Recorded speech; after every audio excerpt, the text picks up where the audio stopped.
Hey, you know what I noticed? Just real quick, while you guys were taking your selfies, you know what? There's always one girl the selfie comes and the camera's on her and she's like, "This is not my good side, Jessica." One thing that I've discovered being married in the last year is that my wife has a good side. I didn't know. I thought both sides looked really, really good. But she has, I know, right? Was that not good? Can you guys tell her about that? She's not here, but tell her it's a good one. She has really great, both sides really great, but I found out she has one really good side, and there's times where she's like, "Hey James, let's take a picture real quick." And I'm like, "Okay, cool." She goes, "No!" And she has to get like right in the right space. And I get it. I understand that you think there's a good side or something like that, but honestly, with iPhone cameras in the past, like how many of you are still rocking a 6? Yeah, okay. How many 8s, 7s? How many of you weirdos got an Android phone? Oh, boo! We're a mean cult, us Apple people. We are rude. And how many of you have an iPhone X? Very proud. Please don't do that twice. Okay, here's the thing. I didn't know this. Like, I knew that the cameras were getting better. I knew that that was a thing. But like my camera is still not that good if it like gets close to your face. Like if you get really close to the face, I have an iPhone 8, it's decent, but like when it gets close, it gets blurry, right? Someone took a picture of my face with an iPhone X, like as a joke. They took somebody's phone and they were like, "Ah," and I was like, whatever. And then I saw the picture and I've got it. Here, let me see this. What? Way too close. This is what I said. On the outwardly, I was like, "Oh, wow, that's a good camera." Internally, I was like, "You can see into the pores. It's too much. That's too much. That's too much high definition. Okay, I don't need that." I saw this photo, and it made me think, I need to schedule an appointment with the doctor. We need to remove my nose or something. We got to figure something out, because this isn't good. Like, you get a little bit too close, and it ruins the whole thing. Like, you just get a little bit too much of something, and you're like, you get focused on one little detail, and it's just too much. There's this one time I bought pure white Adidas, okay? Here's the thing. I got all the protective sprays. I got all of them. I'm wearing some right now. But my first pair was a couple years ago, and I got them, and I was super paranoid about them. I was like, "Oh no, I hope I don't get any stains." And so I got all the stain protectants. I felt like $100 on just like stuff to protect these shoes. And I wear them out one night, and I go to this friend's birthday party, and all the people are like, "Whoa, those are clean. Where'd you get them?" I'm like, "No big deal. I just got these shoes." And they're like, "Oh man, it's a shame when they're gonna get stains on them." And I'm like, "No! Do not speak that curse on me." I was like, "They are gonna stay just fine." I was like, I put all the sprays on my knee. I get to the end of the night and I go home and I look down and there's a tiny little speck. Just a tiny little black speck. And I'm like, "No big deal, little speck." And I go like this and it goes, smears across the whole thing. And I just went, "Ah!" And so I had this solution, this like specialized purple syrupy substance that's supposed to take out anything, and I freak out and I run and get it and I squeeze it all over the shoe. Didn't read the directions. You're supposed to mix it in water, like one drop. I just smeared it all over, so I stained them purple, okay? There's purple over it. I freak out about that. I start scrubbing it with this brush. I didn't read the directions. Turns out you're not supposed to scrub it with the brush because it makes it all fuzzy. So then I get a razor out and I'm trying to scrape off the fuzz. We're at 2 a.m. at this point, and this is through tears, and I'm trying to scrape this shoe like, "Please," or whatever, and I'm getting more and more desperate, and by 3 a.m. I had bought another pair of shoes online to replace the previous pair.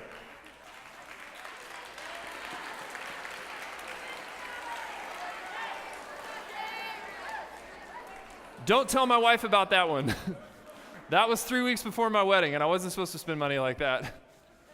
But I bought a whole other pair of shoes by the end of the night because I freaked out so much about this one little thing. I started focusing on this one little thing so much, it ruined the whole thing. And for a lot of us, we start looking at our lives or we get close enough to a mirror, we focus on this one little thing, and it ruins the whole thing. Right? Because mirrors can be the worst. Mirrors, like, sometimes you look at them and you're like, "Cool, I look good," and then you scoot past it real quick. But sometimes if you get close enough and you're doing this business, you're just like, "Oh my gosh, what is wrong with me?" We do that sometimes like physically, but then you start getting close to yourself, those end of the day moments where you're thinking about your personality, you're thinking about all those moments where you said something stupid or you did something dumb or you made a mistake, and you start focusing on this one little thing, and it ruins the whole thing. You start focusing on this one little aspect of yourself, and it ruins your whole image of yourself. And I know where it started. I know where it started for all of us. It started with the first human beings when they heard the first lie and committed the very first sin. That's how long we've been dealing with this. That's how long we've been so critical of ourselves. That's how long we've been dealing with this affliction of just staring at this one little thing and it ruins the entire thing for us. It's in Genesis 3. Genesis 3, we get this story of it. I'm going to read it to you guys. The serpent, this was the devil, was the shrewdest of all wild animals the Lord God had made. One day he asked the woman, did God really say, you must not eat the fruit of any trees in the garden? You guys have heard this story, right? The devil comes to tempt Adam and Eve. They're living in this perfect world. Everything's great. There's no insecurities. There's no problems, there's no sickness, there's no death, everything's great. God has set them up in a perfect environment, and they get to hang out with God all day long in perfect union. It is an amazing situation.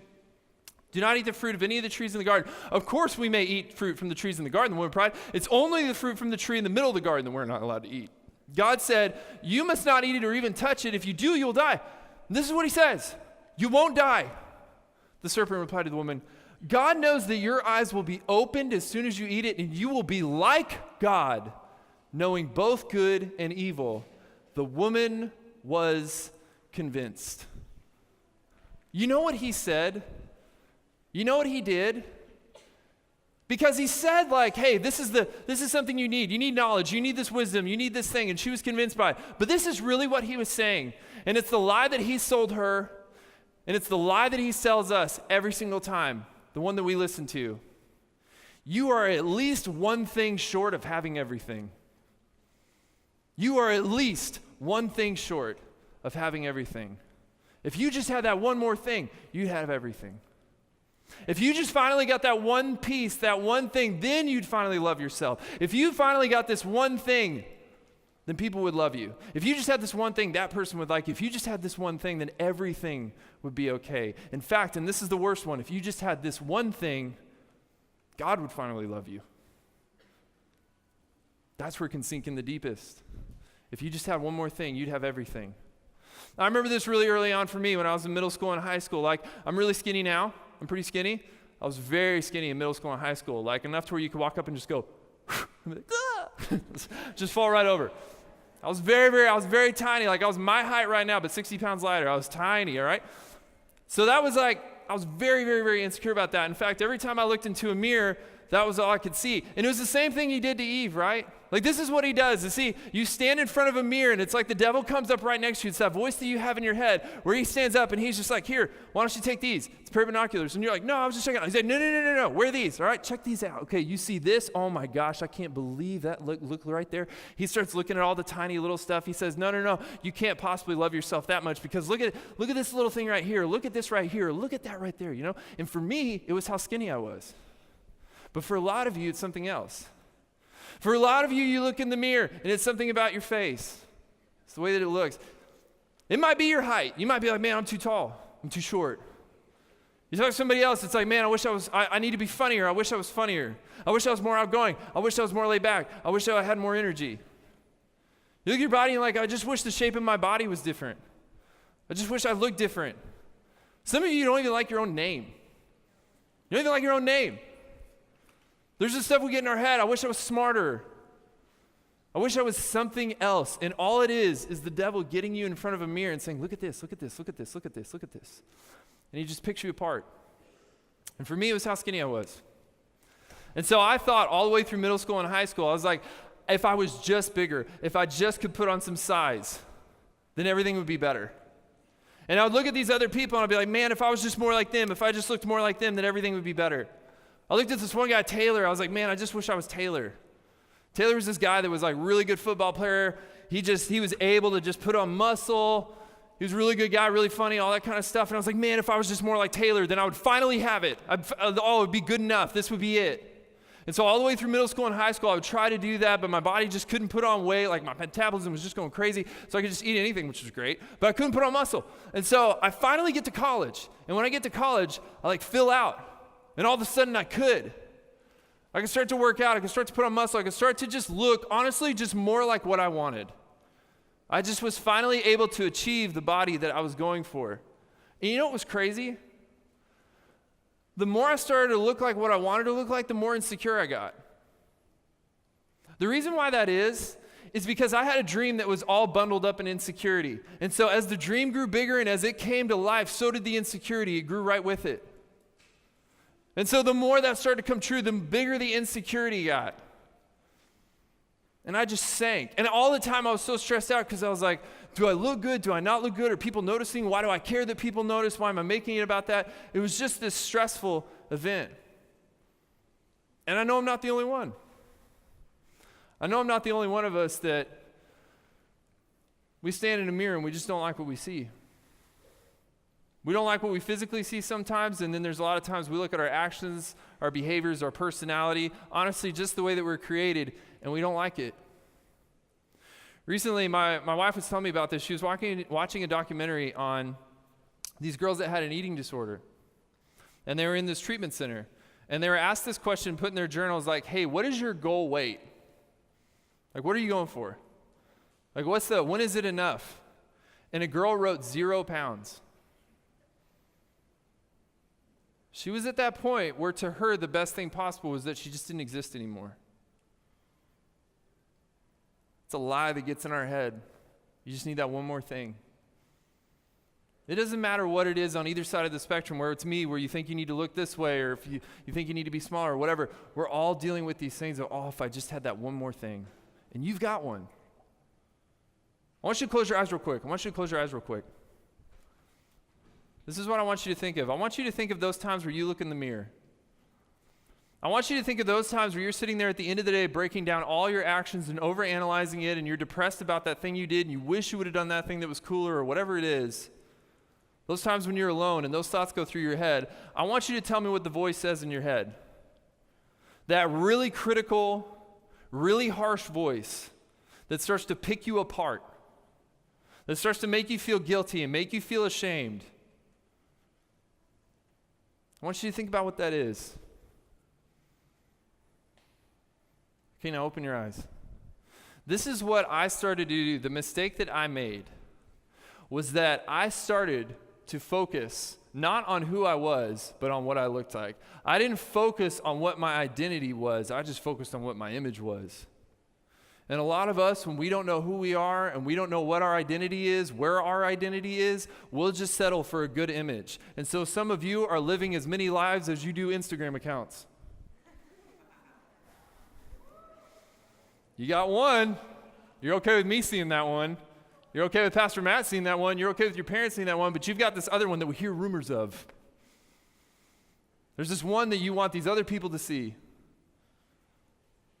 So you've got a couple different things going on. You got one image you hope will look good here and one that you hope will look good there.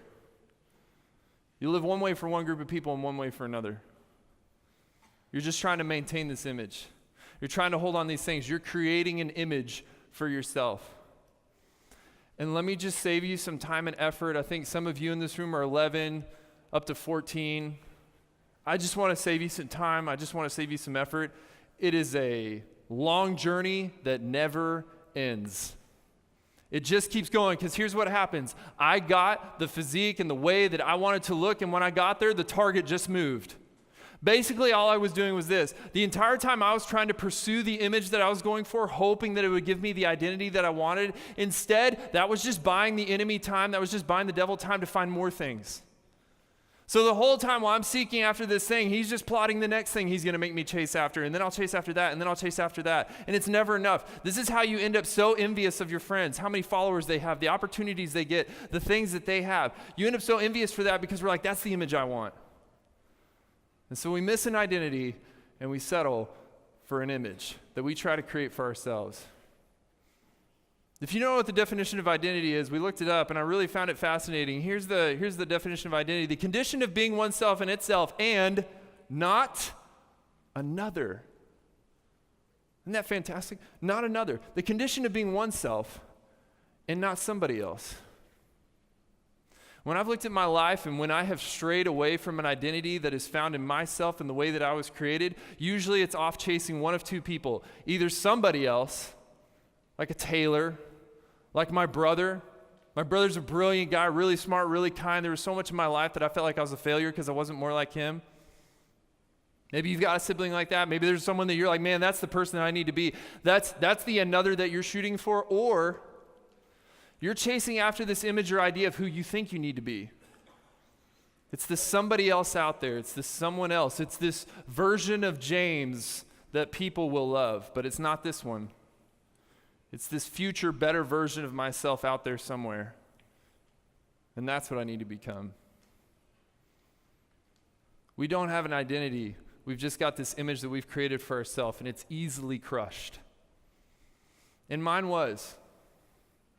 Mine was easily crushed. When I was, this was about 7 years ago, when I was working out a ton and I was trying to look the way that I wanted, I ended up pinching a nerve in my neck and my left arm just stopped working overnight. Just couldn't lift anything with it. I could lift something once and then it would just drop dead. And I lost everything that I had built up. And it was the best thing that ever happened to me. That image got crushed. But because I lost that image, I got to find an identity. I was provided the opportunity to not put any trust in an image that I created for myself, but to put all the trust in the image that I was created in. This is what it says in Genesis 1:27. So God created human beings in his own image. In the image of God, he created them. Male and female, he created them. The highest praise I could ever give you is to tell you that you are an image bearer of God. The highest compliment I could ever give you is reminding you that you were made in the image of God. If God wanted two of somebody, if God at the end of the day was sitting there and go like, man, I wish James was more like Taylor. If he wanted two Taylors, he would have created two Taylors. But he didn't create two Taylors. He didn't. He didn't create two of whoever you look up to that you wish you were. He created you because you are the unique fingerprint of God on this planet that we have never seen before and will never see again. You're the unique version of his love, both physically, emotionally, spiritually. Everything about you is different than anything that's ever existed before. And it was done as a unique expression that we all get to see. You are a unique version of God's love. You were created in his image. That's an incredible mandate.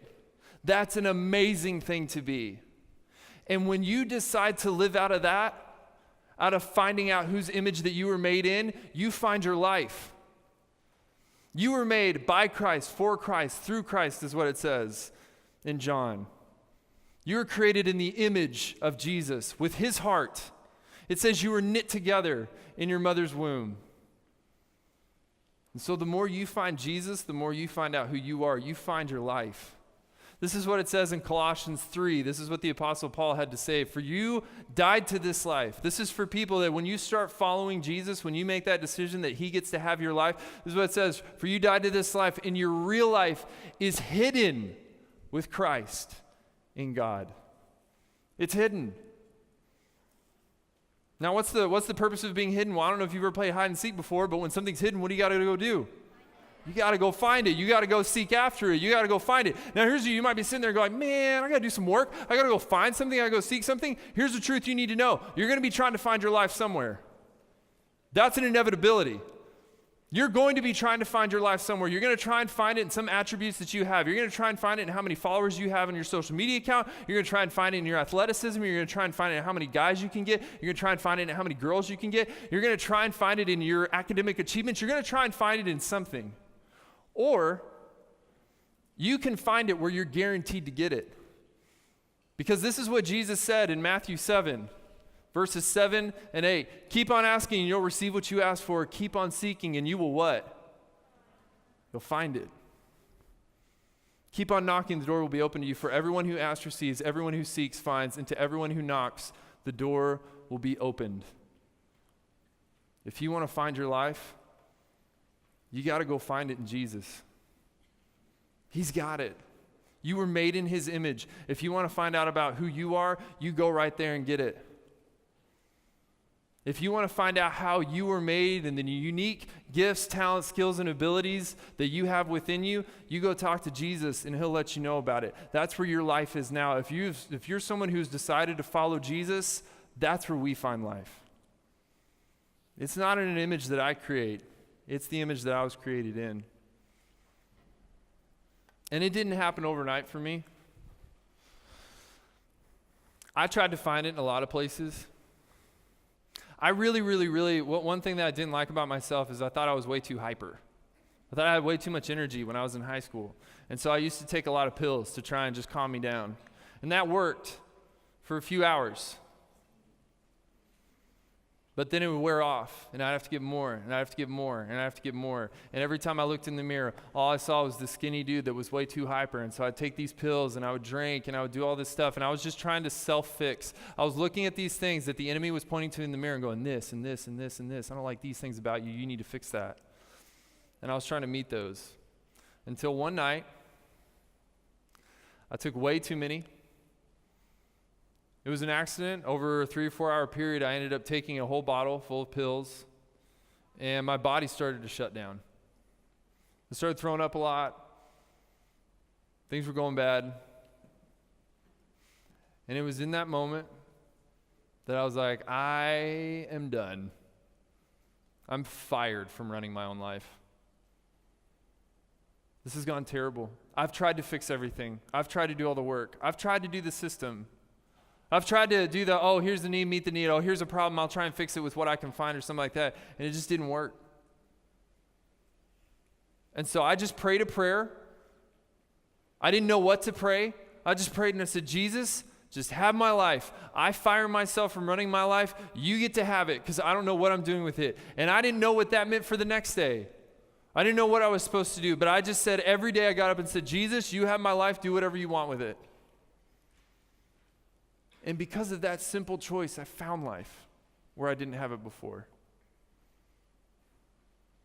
You know, after the worship set, I was talking to Pastor Josh Wright backstage, and he pointed something out that was really smart. He was like, you notice kind of the theme of these songs? It's all about a father who doesn't miss who you are. He doesn't just look over you.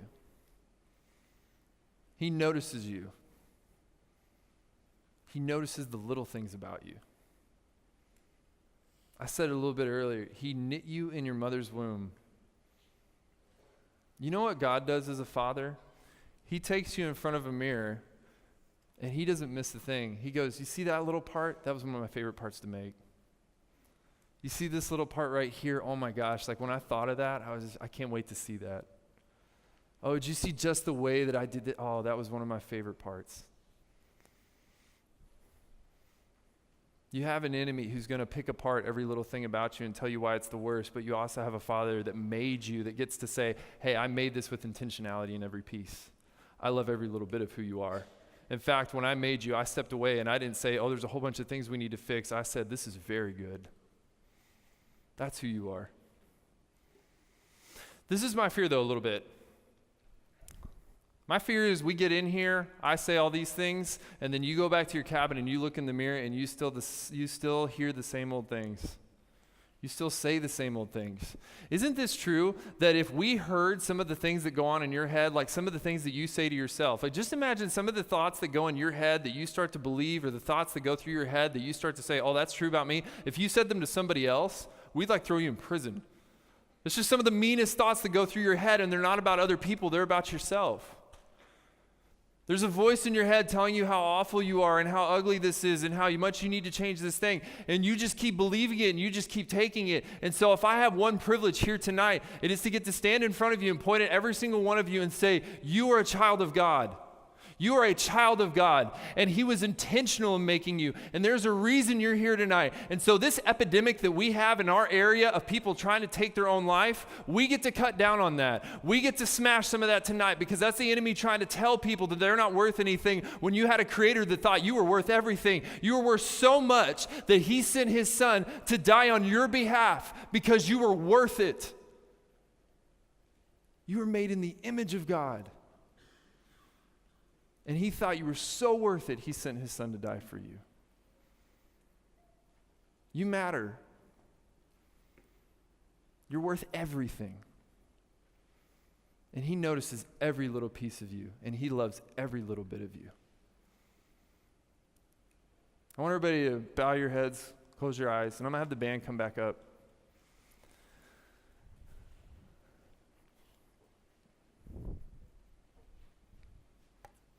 I know I've got a few different groups of people in the room.